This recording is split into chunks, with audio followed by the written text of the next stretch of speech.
Hi guys, welcome to my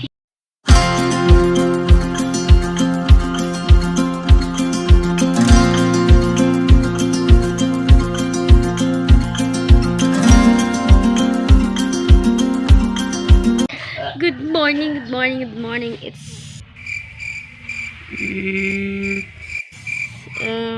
early in the morning. I woke up and I remember that I have something to do that is secret. So ayan guys, naglalakad pa kami patungo sa aming pupuntahan. So it's so exciting. So para malaman nyo guys, it is the first time that I will lakad-lakad this basakan.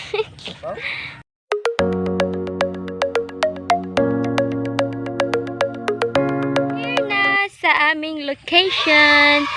So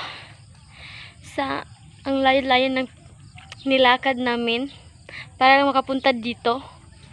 Tadang! Oh, a little house. So guys, we're here in Kahumayan. I'm so excited for my work this time.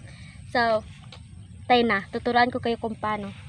Let's see how to do it. So, guys, tuturuan ko kayo kung paano magpuputol ng lieg dito sa mga tao na ito. Ano to? Hold this lieg and putol-putol. Char na to. So, nakakuha na ako. So, ganyan lang guys. Tuturuan ko kayo para marunong na kayo. Ay, hindi pala ako marunong. Paano ba? So, ganyan lang ka-easy ang kinabuhi dere. So, tatapusin natin ito kalaki. And then, tapos na ang gawain natin pag matapos natin ito. So, good luck everybody. Let's do it.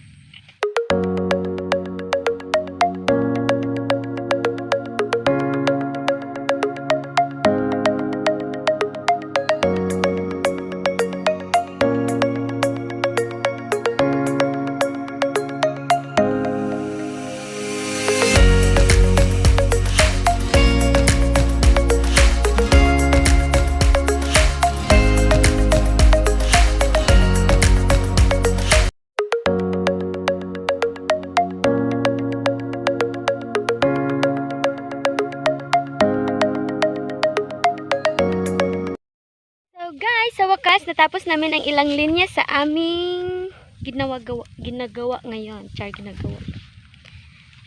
So, marami-rami din ang natapos namin ngayon. So, magpapahinga muna kami kasi hindi madali ang ginagawa namin. Sobrang nakakapagod. Kahit umupo lang tayo palagi napagod na nga tayo. How about this work, diba? So, sa wakas, nakakatapos din kami ng ilang linya. So, magpapahinga muna kami ng ilang minuto. So, bye guys!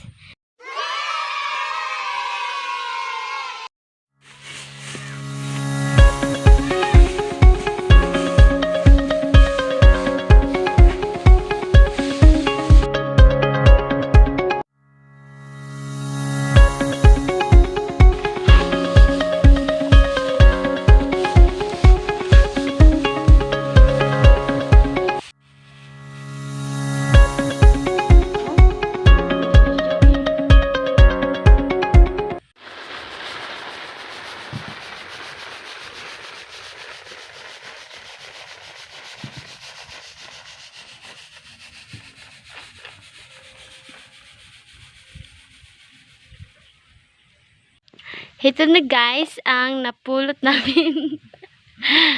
Ang nakuha namin sa mga puno ng mga prutas. This one is Señor Gilas, and this one is guava. And also this is unsa ni Pao? Buungon. Unsa tawag ani sa Tagalog? Suha daw. Suha. Oh, yan na.